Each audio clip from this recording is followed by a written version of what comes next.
rero benshi bagiye babwirwa uko bakabona bariko basereva ibinyobwa by'ibiboreza, bakabona bariko basereva ibiboreza, cyangwa ababa banyoye arya maji bakabona ko banyoye cyangwa bakabwirwa ko banyoye ibiboreza, ariko bakaba banyoye arya maji asosa, kandi baba batanyoye za ji zasukwa mu isi ziza zitwaje akazina ka ji. Hari ibiboreza byinshi byasutswe mu isi, ivyo biboreza bica biza vyitwaje akazina ka ji. Bobo bakerekwa mu nyereko cyangwa bakumva amajwi ababwira ati bijya n'ibiboreza muriko muranwa, kandi ubwabo babinyoye bataborewe. Imana idutabare, kandi bataba banyoye bya biboreza byaje byitwaje akazina ka ji. Ibi biboreza ni byinshi cyane,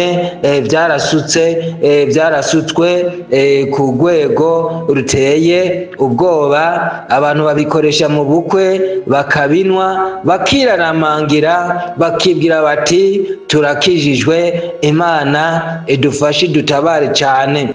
Rero imbere yo kuvuga impamvu Imana ivuga ko aba bantu bariko banwa bino bintu, Imana iriko irasemerera ko bariko banwa ibiboreza, kandi baba batanyoye bya biboreza byaza byitwaje akazina ka ji. Hariho amajambo, hariho ibintu Satani yaciye ahagurukana, nivyo tugira tuvugane ko kugira ngo turogore abo Satani yarogeye ku ijambo riri muri Bibiliya. Imana idufashe idutabare, kuko yaciye ahagurukira kw'iryo jambo, ariko arahenda benshi abahendesha iryo jambo ryanditse muri Bibiliya. Ubwaryo ntibazi igisobanuro cyaryo, eka nanjye sinari nzi igisobanuro cyaryo. Twese ni ubuntu Imana yatugiriye, nawe ugiye kubyumva ni ubuntu. Mwami Yesu, turaguhimbiye ko wemeye kuza kuducura. Arakoze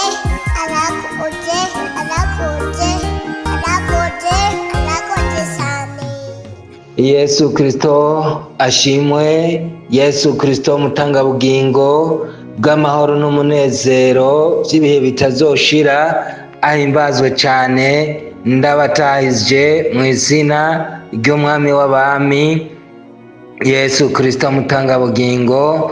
Nuko rero turagarutse kugira ngo tubandanye igikorwa cy'umwami w'abami Yesu Kristo mutangabugingo, nk'uko yabigombye, nk'uko yadutegetse ngo genda ufobore ibyafobetswe, ugenda ugorore ibyagoretswe, ugenda uhishure ibihishijwe amaso y'abantu benshi cyane.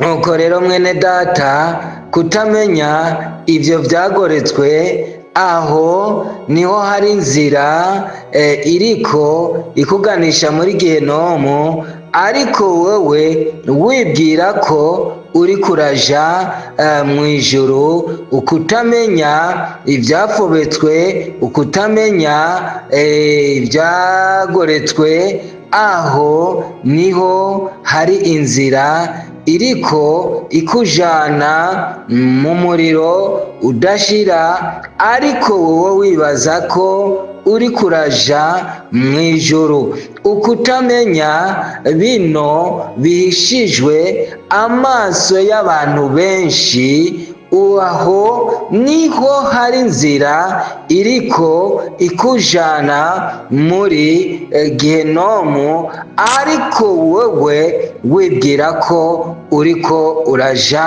mu bugingo budashira bw'amahoro n'umunezero by'ibihe bitazoshira. Imana idutabare idufashe cyane. Nuko rero hariho abagiye batubwira bati turagomba urukurikirane rwa zamburi zivuga ibiremwa byambaye imibiri y'abantu, bikaba mu bantu, bikitwa abantu atari abantu, bikagira imico n'imigenzo n'imibereho nk'iya kiremwa nk'umuntu atari kiremwa muntu. Rero izo tuzobigarukako, ni ukuri koko ntitwari bwabiheze, ariko ibyo umwami w'abami agomba nibyo bica bikorwa mu buryo bwihuse, nabyo tuzobigarukako, nabyo aragomba ko mubimenya, kandi mwebwe mwabimenye. Ayo n'amahirwe no kumenya, ni ugutahura, umuntu akaca ahindukira akava mu butamenya. Hariho n'abandi rero batuandikiye batubarira bati turagomba usubiremo imburi y'abera bazotsindwa, abaribo bazoneshwa, ngo gihabwa kugwanya abera no kubanesha, kuko baravuga ati wagiye kubivuga haciye nk'iminota nka 30, ati mu gihe hariho ibinebwe usanga badakunda kumviriza imburi n'iminota na 10, ati kandi na Satani abibaboheramo kugira ngo ntibumvirize, kuko yohava amenyekana amayeri yiwe, ibyiwe bikaja ahagaragara. Ntibenshi rero aca bateza kutumviriza.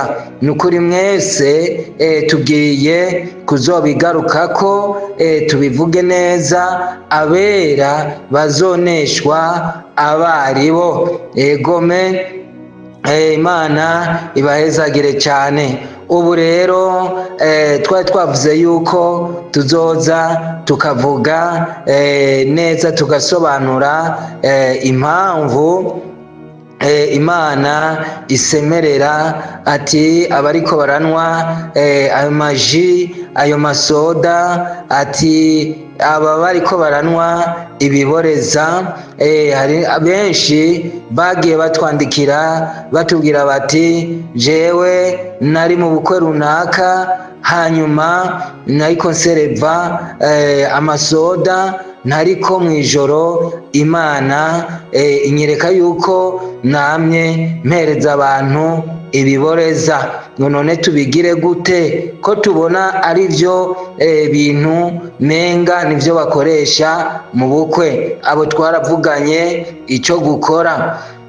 Rero benshi bagiye babwirwa uko, bakabona bariko basereva ibinyobwa by'ibiboreza, bakabona ariko basereva ibiboreza, cyangwa ababa banyoye arya maji bakabona ko banyoye, cyangwa bakabwirwa ko banyoye ibiboreza, ariko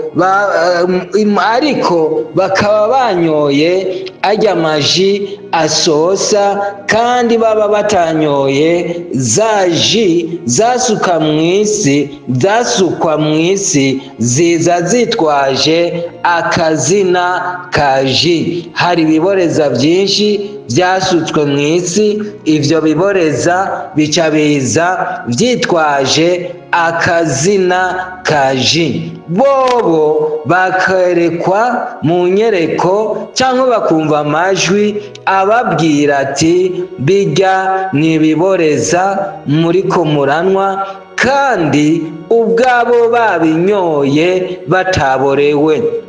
Imana idutabare, kandi bataba banyoye bya biboreza byaje byitwaje akazina kaji. Ibi biboreza ni byinshi cyane, byarasutswe ku rwego ruteye ubwoba. Abantu babikoresha mu bukwe, bakabinwa, bakiraramangira, bakibwira bati turakijijwe, Imana idufashe idutabare cyane.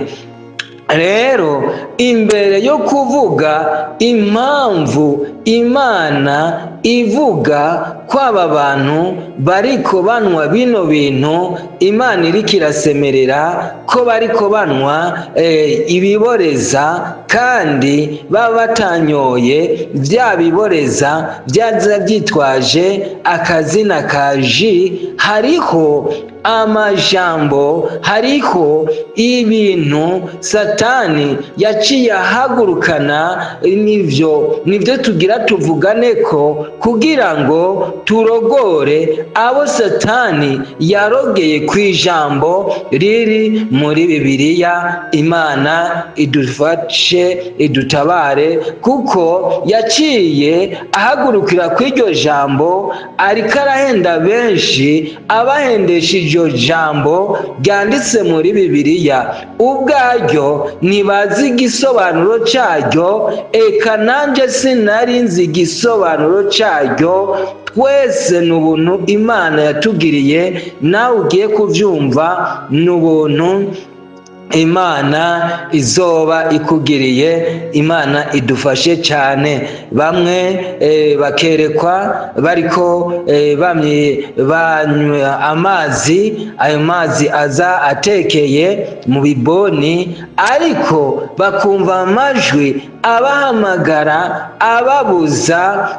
kunywa ayo mazi aza atekeye mu biboni, ayo mazi mvaruganda.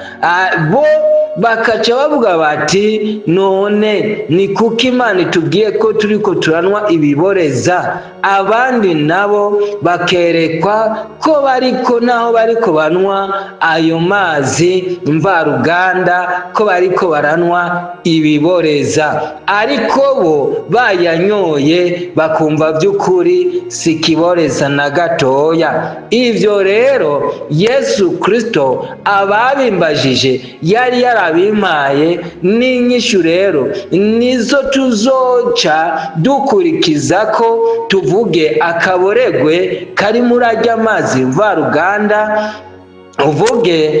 tuvuge akaboregwe kari mwaya maji asosa, mbere atari narya maji yaje, atari nabirya biboreza byaje byitwaje akazina kaji. Imana idufashe. Tuvuge akaboregwe bacishije muri ano mafanta, aya nyene kera benshi bahora bakoresha, Imana ikareka ngo ariko yariho nk'umutego, kugira ngo n'izi sose tomate ngo zariho nk'umutego, kugira ngo Satani naza bihagurukiyemwo ngo abazoza babivuga babite abavugishwa b'ikinyoma, ngo kuko uhereye kera bamye babikoresha. Imana idufashe idutabare cyane. Byose rero imbere y'uko tubandanya, reka tubanze dusome amajambo y'Imana adufasha kuburira umugeni wa Yesu Kristo, kugira ngo ahunge amayeri Satani yasutse muri iyi si. Turasoma muri Luka 13, ubutumwa bwiza bwa Yesu Kristo nk'uko bwanditswe na Luka 13:2. Turasoma ngo mbega abakizwa ni bake, ari mu nzira ahita mu bisagara no mu mihana yigisha, ari ku rugendo aja i Yerusalemu. Umuntu aramubaza ati, mugenzi, mbega abakizwa ni bake? Nawe aramwishyura ati mushishikare guca mu irembo rifunganye, ndababwira yuko benshi bazogomba kuricamwo ntibabishobore. Imana idutabare ishoboze, nawe mwene data uri kuranyumviriza igushoboze. Aya ni amajambo ari ngaha muri Bibiliya ateye ubwoba, ayo umuntu ari mu mubiri asomye yumva nk'inkuru zavuzwe, ariko yari Yesu Kristo. Hanyuma rero uno muntu araza kurikira Yesu Kristo, yumviriza amajambo Yesu Kristo agenda arigisha. Aramubaza ati none ga mugabo, we mu nyigisho zawe numva uri kuravuga, we mu byo uri kuravuga werekana yuko atabakizwa bahari. None mugenzi, none abakizwa ni bake? Kumbure yararavye ingene baja mu masinagogi, ingene batanga ikigira 10, ingene ari benshi mu masinagogi, ingene bubahiriza isabato. Ariko Yesu Kristo nawe aramubwira kuri 24 ati mushishikare guca mu irembo rifunganye. Aca avuga ikintu gikomeye, ucumvirize mugenzi, ngira ndagisome, yaragitsindagiye. Aravuga ngo ndababwira yuko je vous avertis que, ndabamenyesha ko, ndababwira yuko benshi bazogomba kuricamwo ntibabishobore. Ngo mu yandi majambo ngo bisobanura ngo benshi bazokwifuza kuja mu ijuru ntibabishobore. Imana idufashe. Yesu Kristo aramubwira ati nubwo ubona ari benshi, nubwo ubona binjira mu masinagoga, nubwo ubona bitwa ab'Imana, nubwo ubona bavuga ngo bariko baraja mu ijuru, ntibariko baraca mu irembo rifunganye. Atumviriza rero, saba bonyene,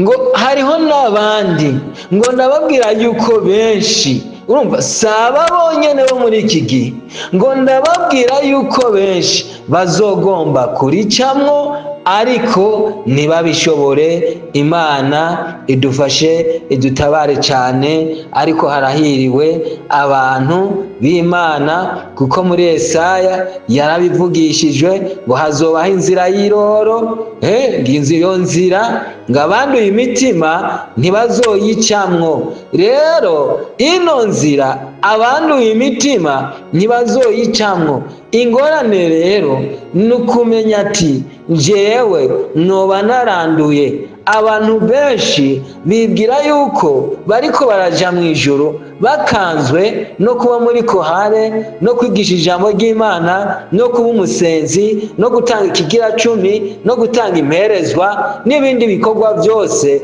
no kuja gupfukama ngo amaraso ya Yesu ngabonekeho. Mwene data, hari uwanganirije kuri Gamburi natanze kuvyerekeye abantu abera bazoneshwa baribo. Aravuga ati nukuri bijya bintu nivyo, jewe naciye ndabiraba ndabyitegereza. Mwene data, uzotanga ikigira 10, utanga amashimwe, utanga ibiki, biriya byose ubikore, mbere no kuja mu bakozi b'Imana ugende uvuge ngo amaraso ya Yesu mu nsengere. Ariko uri mubera baneshejwe, ibyo tuzobiraba. Imana idufashe idutabare cyane. None rero tuje kugira ngo tubanze imbere yuko tuvuga impamvu Imana ivuga yuko abariko baranwa ano masoda, abariko baranwa ano maji, ano mazi yose, biriya byose twasemereye, yuko baba bariko baranwa ibiboreza, yuko n'aba bantu bariko bakoresha ibi birungo nyene mvaruganda, yuko nabo nyene basa n'imborerwa. Zo naye zose turazifise, ingene Imana yagiye bababwira, kuko bumvishije turiko tubisemerera baca batangura kuvuga bati reka tumubaze aho uraho we. Usanga Yesu yaramubwiye impamvu bino bintu ari biboreza. Rero imbere yuko tuvuga uburyo biboreramwo, ingene ari biboreza, twagira tuvuge turogore abantu barozwe n'ijambo ryanditswe mu butumwa bwiza bwa Yesu Kristo, nk'uko bwanditswe na Mariko 16 ku murongo waho wa 18. Reka tuhasome ubutumwa bwiza bwanditswe bwa Yesu Kristo, bwanditswe na Mariko 16 ku murongo waho wa 18. Reka duhere ku 17. Haravuga ngo kandi ibimenyetso bizokwama biboneka ku bizera n'ibi: bazosenda abadayimoni mu izina ryanje, bazovuga indimisha, bazofata inzoka, nibanywa ikintu cica naco kizobagira na gatoya. Imana idufashe cyane. Muri ibi rero turiko turasemerera, inzoka yaciye ihaguruka, itangura gusomera abantu uno murongo uri muri Bibiliya. Abantu nabo bibagira yuko Satani ariko arakoresha ino Bibiliya. Abantu bibagira yuko Satani yasomeye Yesu Kristo mutangabugingo ivyanditswe mu gitabo cera, ariko Yesu Kristo kuko yari afise ukumenya no gutahura kose, amenya uburiganya bwa Satani. Satani amubwira neza ivyanditswe ngo niwaba uri umwana w'Imana ikororere hasi, kuko ngo handitswe ngo azokuragiza abamarayika ngo bazokuramira mu maboko yabo, ngo kumbure wowe gutsitara no kwibuye. Yesu Kristo Satani asomera no majambo yanditswe mu gitabo cera, kandi ari amajambo yavuzwe n'Imana. Aha naho iyi nzoka iracabandanya gukora mu buryo bw'ikiyoberane, mu buryo buteye ubwoba cyane, ikazimiza benshi ikoresheje Bibiliya no kwifashisha amwe mu majambo ingoma y'Abaroma yinjije muri Bibiliya kugira ngo ireme ikizazane mu vyanditswe vyera.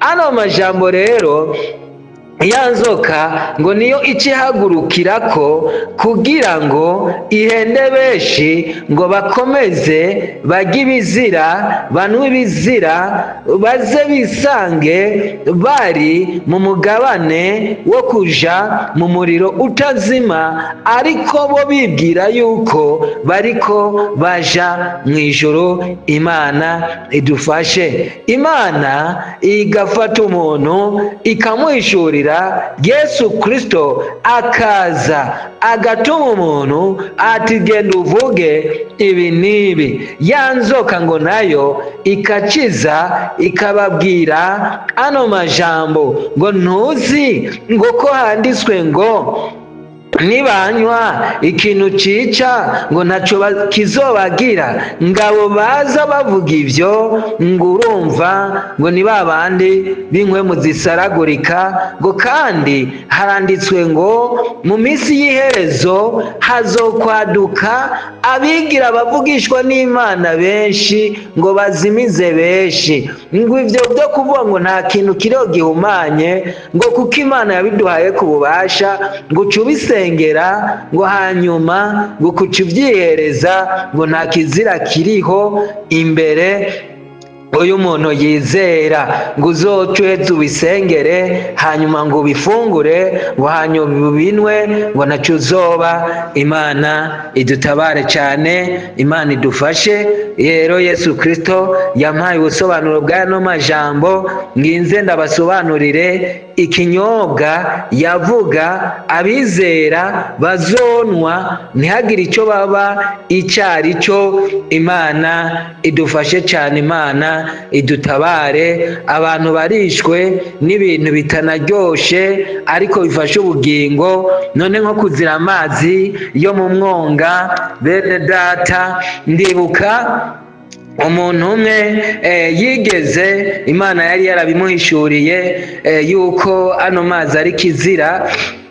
Hanyuma rero aja kubona umuntu yizera w'Imana w'umupasitoro, bamuha ayo mazi. Hanyuma rero acagenda ariruka kubw'urukundo, aramubwira ati mbega gapasitoro uracanwa ayo mazi? Nawe hanyuma rero ngo taramuhorahoza ngo nta na kimwe. Hanyuma rero abonye mu buryo amufashemwo ngo aca arirorera, kuko byagaragara yuko amweretse yuko ari ukuvangirwa ayo mazi ataca atwaye, atangorane. Bene data, ibyo rero nibyo Yesu ariko arasemerera. Abantu benshi cyane bibwira yuko bakiri ari ab'Imana kandi barahumanijwe hakoreshejwe ubwenge buhambaye. Ubwo Daniyeli yeretswe ngo akenge kiwe kazotuma iby'ubugunge byiwe birorana, ngo azogeseza benshi ngo ataco binona. Ni ukuvuga muri ya mburi twari twavuze ati ico kintu kizobatera kuba aho ataco binona ni ikihe? Ico tuzobigarukako tuko turavuga abera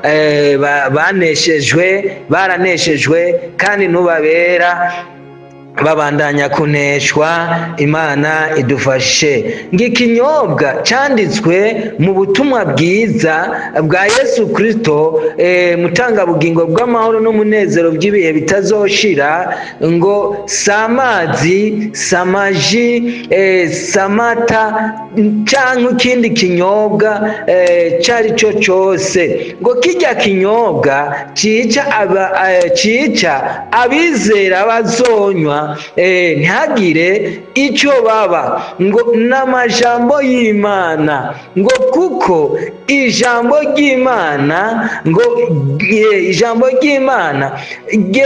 ni ukuvuga ryagereranijwe n'ibiribwa, kuko ngo cyangwa rigereranywa n'amazi, ngo kuko ngo amazi ahembura, ngo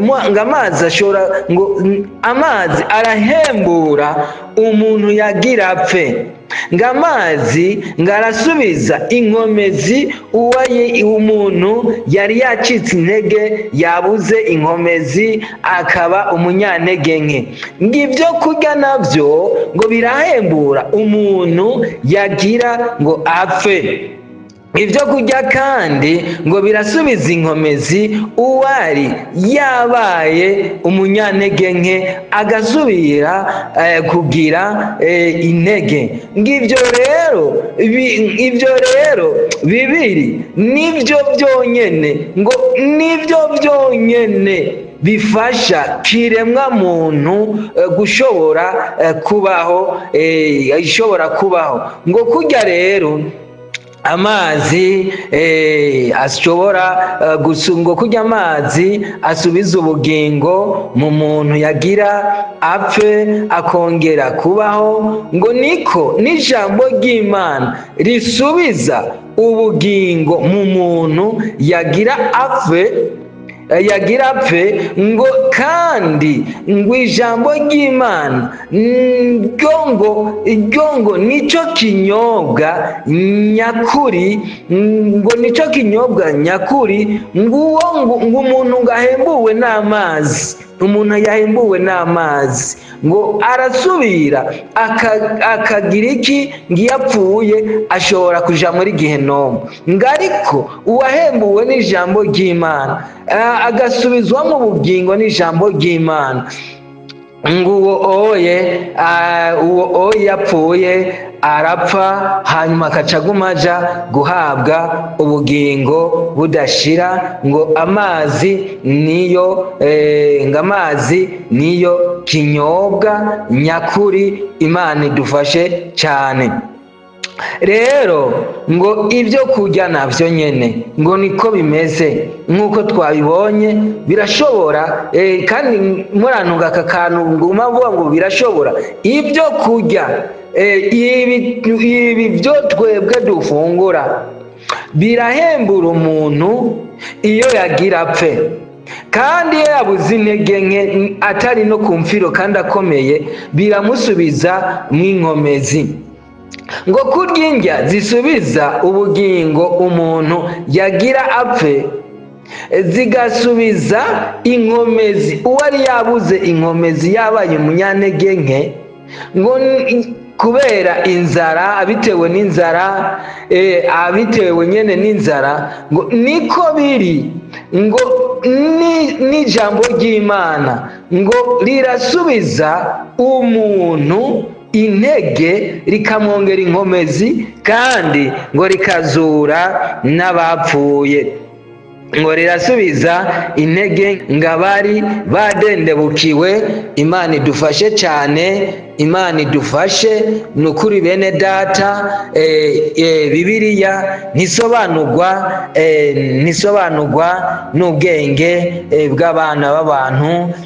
turabandanya kugira ngo abantu basobanukirwe iri jambo Satani yaciye yitwaza, akabwira abantu ngo nibarye, ngo nibinywere, ngo ucubisengera, ngo mu izina rya Yesu, ngo ukacubinwa, ngo nta kibazo, ngo biba ngo bitera, ngo biba byahejeje guhumanuka.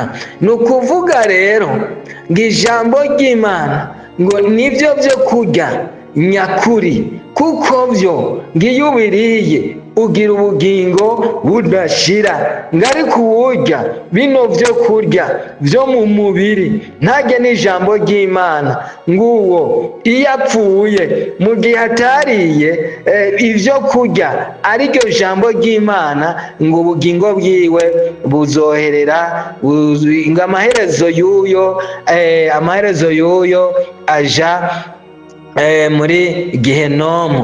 ngo kurya amazi ahembura umuntu yagira apfe, cyangwa agasubizamo inkomezi umuntu yari yabuze inkomezi. ngo n'ijambo ry'Imana ngo niko rimeze, ngo rirahembura umuntu. ngo ariko ijambo ry'Imana ryo ngo ni ikinyobwa nyakuri, ngo kuko unywa amazi ashobora guhembuka, agahembuka akagira buno bugingo ubu nyene tubayemo, ariko yamara gupfa, iyo atanyoye ku ijambo ry'Imana, yamara gupfa amaherezo yiwe, amatahiriyo yiwe akaba Gehinomu. Imana idufashe. Reka twifashishe amajambo y'Imana twagiye duhabwa, kugira ngo tuze kubasha gushika guhishurira abantu bariko baritwaza iri jambo. ino nzoka yabahendesheje ngo ucurya, ngo ucubisengera, ngo ukabinwa, ngo ukabirya, ngo ho biba bihumanutse. turasoma Yesaya 5:5 ku murongo waho wa mbere. ni ukuvuga indanzi y'amajambo iravuga ngo gutumirira abantu, yemwe abafise inyota nimuze ku mazi, kandi n'udafise amahera nawe naze, nimuze mugure, murye, nimugure vino n'amata mudatanze amahera cankwe ibiguzi. Imana idufashe. Niki gituma mutanga amahera kugura ibitagira ibyo? Niki gituma mutanga amahera kugura ibitari ibyo kurya nyakuri? Niki mukorera niki gituma mukorera ibidahaza? Mugire umwete wo kunyumvira, niho muzorya ibyiza, ubugingo bwanyu bunezerwe ibishashagira. Mutege amatwi muze kuri njyewe, munywe, niho ubugingo bwanyu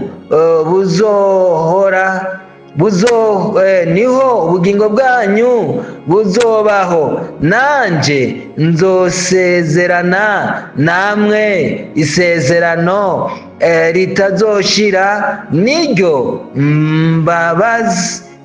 mbabazi Dawidi yasezeranye. Imana idutabare. Reka tuje dusoma muri Yohana, ubutumwa bwiza bwa Yesu Kristo nk'uko bwanditswe na Yohana 14 ku murongo waho 14 ku murongo waho wa 14 turasoma mu izina rya Yesu Kristo mutanga bugingo. Nuko rero haravuga hati murantunga siho, ni muri Luka, murantunga ni muri ubutumwa bwiza bwanditswe, ubutumwa bwiza bwa Yesu Kristo bwanditswe na Yohana 4 ku murongo waho wa 14. Twari twabicuritse muradutunga. Haravuga hati, ari kunywa amazi nzomuha nazoba akigira inyota namba gushisa ibihe byose, ariko amazi nzomuha azohinduka muri we imbezi y'amazi yiburuka, azana ubugingo budashira. Mwami w'abami adufashe cyane. Turasomya no majambo ari ano majambo yanditswe muri Yesaya 5:5, duhereye ku murongo waho wa mbere. Tubona Yesu Kristo ariko avugishwa ko na Yesaya. Uyu yari Yesaya ariko aravugishwa ku vya Mesiya, ari Yesaya ariko yerekwa ibya Mesiya, agaca abivugishwa ahanurira Abisirayeli kugira ngo bumve. Aravuga ngo, yemwe abafise inyota, nimuze ku mazi, kandi n'ufise amahera n'udafise amahera nawe naze, nimuze mugure, murye,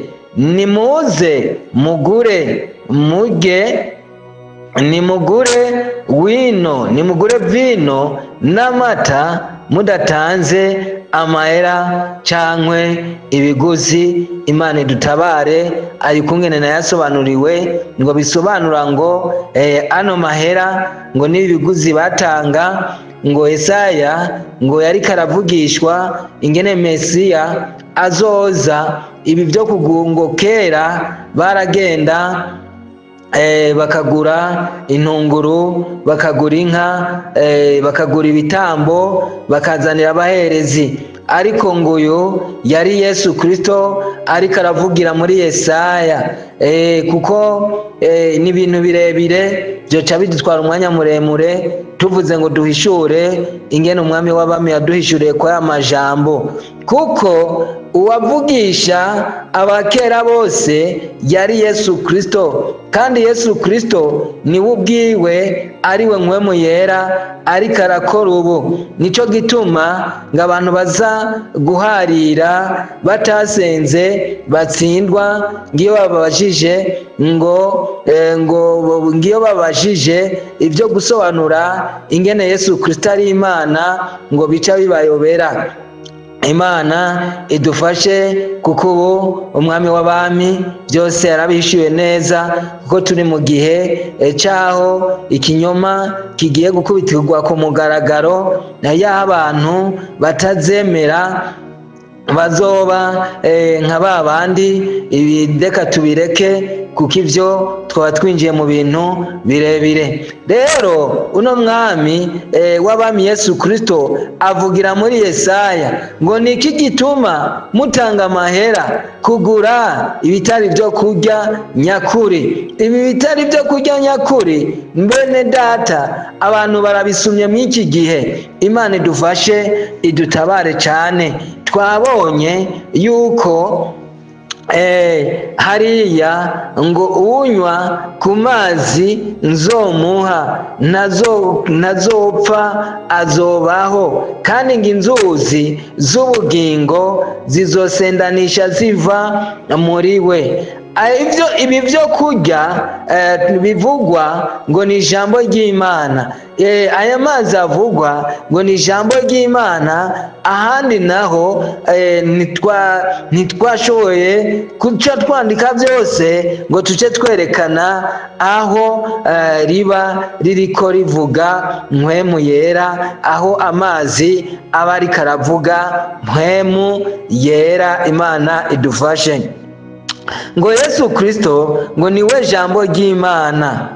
Yesu Kristo niwe jambo ry'Imana, ngo ijambo ry'Imana ngo niwe jambo ry'Imana, ngo ubwiwe ngo niwe ngo nukuvuga ngo igihe yabwira bajya abantu ngo nimutajya mu kanwa, ngo nimutajya umubiri wanje, ngo munwa amaraso yanje, ngo hajya yari ababwira ati nimutanyumviriza, kuko ngo ubwiwe niwe yari ijambo.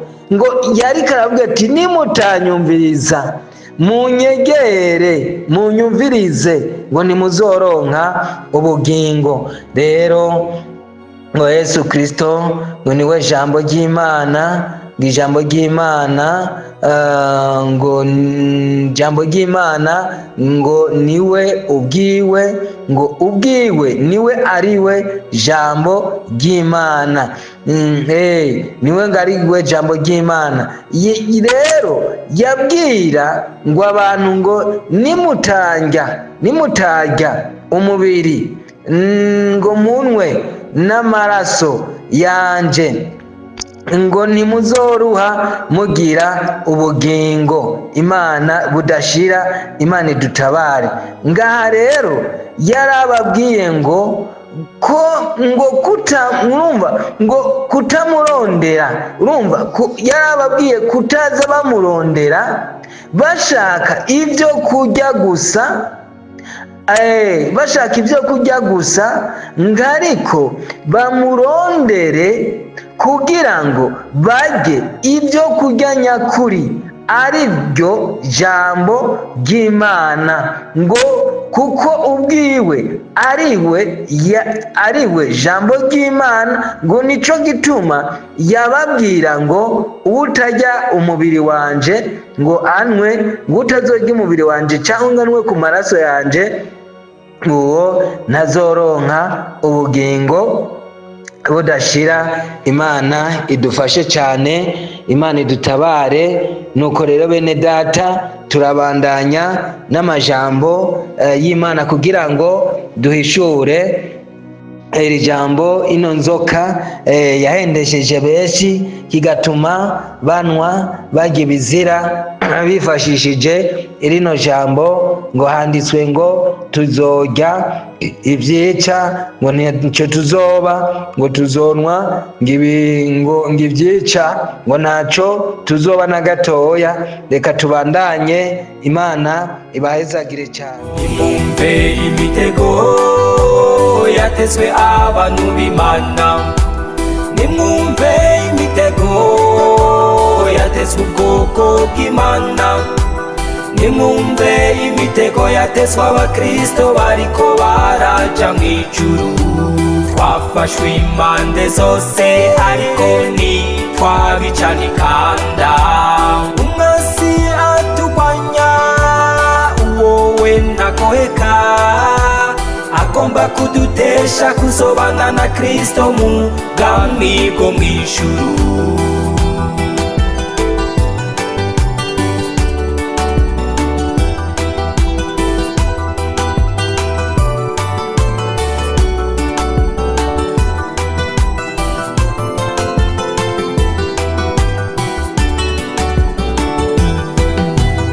Erega inama nk'izo n'ubu zarakoranye, sitabo bantu bitwa abakristo bariko baja mw'ijuru, ngo tubagire inama z'ubwenge kugira ngo ntibaducike.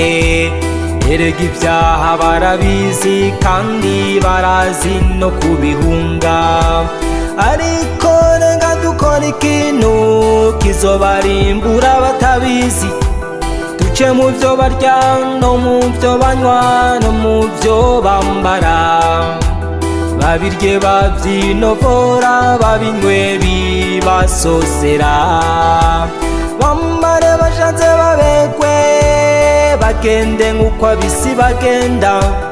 Tubaca intege kugira ngo tubinjirire impande zose batabizi. Abasigura mubareke, n'abasenga nabo nyene mubareke, abaririmba mubareke baririmbe nabo nyene. Tuzobafata kamwe kamwe batabizi gushika bose tubahejeje. Nimwumve imitego yatezwe abantu b'Imana, nimwumve imitego yatezwe ubwoko bw'Imana, nimwumve imitego yatezwe abakristo bariko baraja mw'ijuru. Twafashwe impande zose ariko ntitwabicana ikanda. Umwasi aturwanya, uwowe ntagoheka, agomba kudutesha kuzobana na Kristo mu bwami bwo mw'ijuru.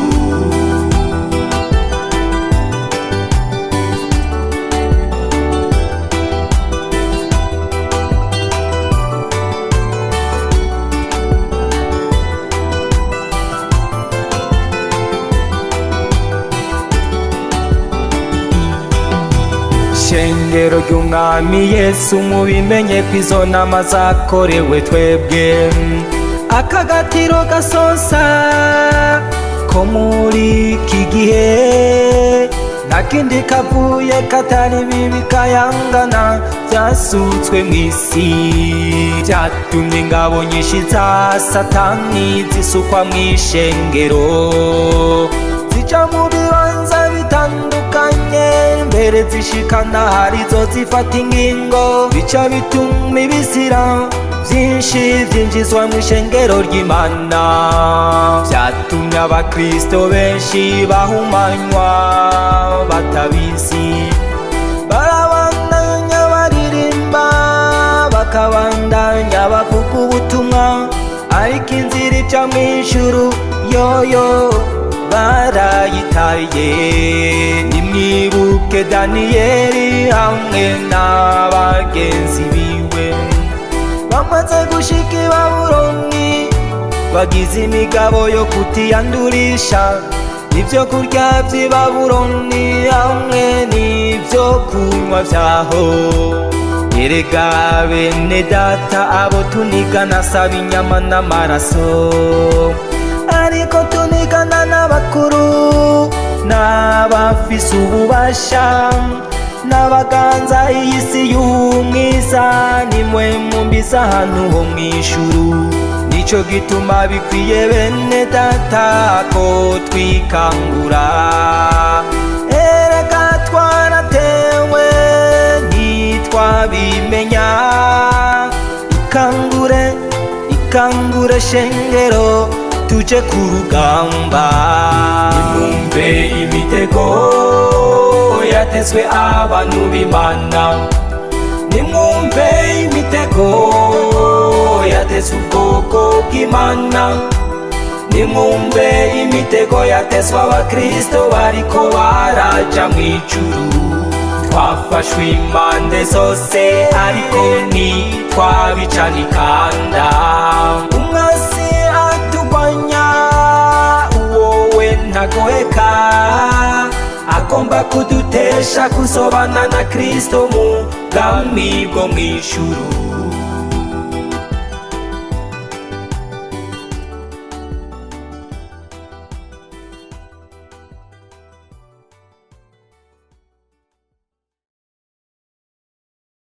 Mufise ico mubaza murashobora kutwakura ku nimero 64 ubusa 90 amajana 365. Ku bari hanze y'igihugu mushobora gutanguza akamenyetso ko guteranya amajana 257. Umwami Yesu abahezagire. Ino nimero ikora kuri WhatsApp ndetse no ku nimero isanzwe ku bari hano mu gihugu cacu. Yesu nabahezagire.